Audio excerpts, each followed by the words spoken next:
Hi, it's Brent Humphreys with RE/MAX. You don't have to look very far to come across a friend, a family member, or coworker who's a buyer in today's real estate market who's got a story to tell, a sad story, a transaction that fell apart. What I thought I'd do today over the next 2 or 3 minutes is share with you 4 common pitfalls that I find buyers falling into, which leads to that terrible tale.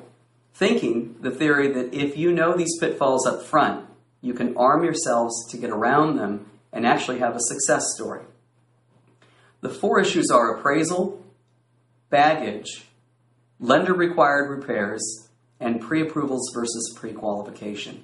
With appraisals, you're going to buy a property either from a traditional seller like John and Susie or a bank. If you're buying from a traditional seller, you're going to agree to a price up front and you're going to get an appraisal probably 2 to 3 weeks down the road. If the property does not appraise for what you offered, that person may have an opinion of how they should solve that problem, i.e., you pay the difference. For example, you offer $500,000, seller agrees, the property is found to be worth $450,000. That seller may ask you to make up the $50,000 difference. You don't want to be dealing with that at the last minute. So negotiate up front how to handle that if your sales price and your appraisal price are not in alignment, and you'll find fewer surprises. If you're buying from a bank, be very careful.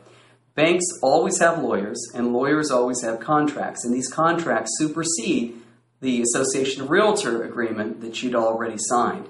And some of these contracts actually nullify your right to cancel and get your good faith deposit back if the appraisal doesn't come in. Be careful. Read that contract carefully. Get competent legal counsel to review it with you, because you want to make sure that you can back out of a transaction with a bank if what you've offered and what the bank's agreed to is not in alignment with the appraisal.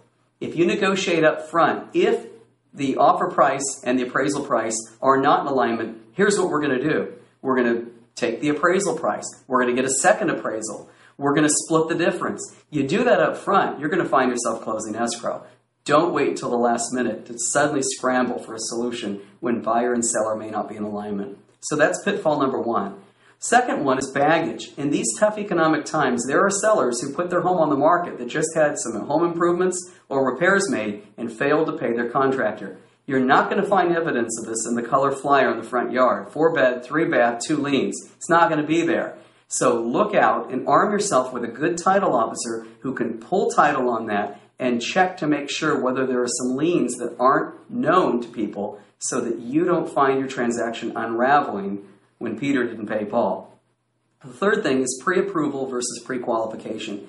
Banks are increasingly scrutinizing buyers, and it's very, very important to do more than a 5 to 10 minute phone interview with a mortgage lender. Instead, go the extra mile. Sit down with them. Send them your tax returns, your bank statements, your pay stubs, copies of everything. Go through the ringer now with the lender so that you know that you are much more likely to close on that property because you can get your mortgage loan. Don't just do a phone interview. Go the distance now. Then when you find the home of your dreams, you're much more likely to close. And finally, lender-required repairs. You know, we all know that buyers are under increased scrutiny by lenders, but so are the assets, the security instruments that protect the bank's interest.